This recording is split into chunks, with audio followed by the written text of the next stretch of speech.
Hi, ladies and gentlemen. My name is speech-tsimkovic. I missed the introduction speech, so I'd like to start off by quickly introducing myself. I'm 25. I'm currently pursuing a degree in information and data security. I'd like to move on to a four-year degree in web application security and development. Some of my interests are guitar, cooking, reading, writing, fitness, board sports, cars, bikes, typical guy stuff. I work for UPS in management, and it's interesting to see how critical you are of yourself, especially when you're able to review your performance speaking.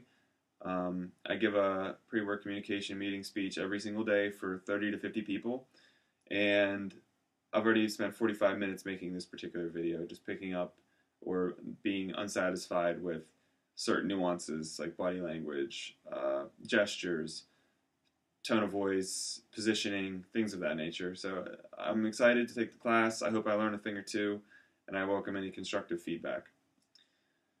On to today's speech, pet peeves. I'm sure we all have a bunch of them. I'm going to give you 5. They're not necessarily my top 5 or in any order, but 5 nonetheless. So number 1 is grammar. I've been called a grammar Nazi before. I just think it's something that makes you sound dumb and is easily fixed in a lot of cases, in my opinion. So prepositions, people ending in prepositions, spelling, the difference between your and you are, double negatives. A lot of people that I work with use double negatives, and again, upper management, it just seems like you're uneducated. And then people saying literally when they mean figuratively. That's a good one. All of those, I believe, are just easy fixes that just really come down to attention to detail, and they speak a lot about your intelligence. The next one, number 2, is people chewing with their mouth open. I believe Sam already touched on this one, and I'm happy that I'm not the only one. But in my opinion, it's just a bad habit. There's no right time for it unless you really like to do it and you're by yourself. I believe it's just distracting and rude.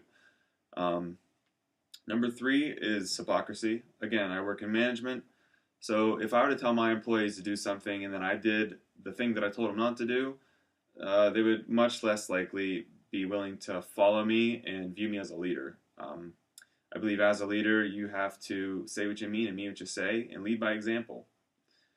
Number 4 is having to tell someone to do something over and over and over, even after you've patiently reiterated in a different manner. You've tried every way that you know to convey what you're trying to teach, that they're just not getting, choose not to get, don't care about, or otherwise. It's very frustrating. It's something I deal with every day, and it's very, very frustrating. Number 5 is a lot of obnoxious people. I used to have a lot of friends that would try to be explosive with energy, kind of flamboyant, and be the center of attention. I can tell you that we're now acquaintances and no longer friends. It's just something that I feel is like needy and is attention seeking, and it says a lot about you and your person, your character. I think it's unnecessary. I think that a person doesn't need to be super loud, obnoxious, and outspoken all the time. There's always a time and a place for things, and I think it's just best to be reserved, have a nice equilibrium, and then whenever you need to be loud or explosive, to have that actually mean something and not be that way all the time. So today I talked about grammar. I talked about chewing with your mouth open. I talked about hypocrisy.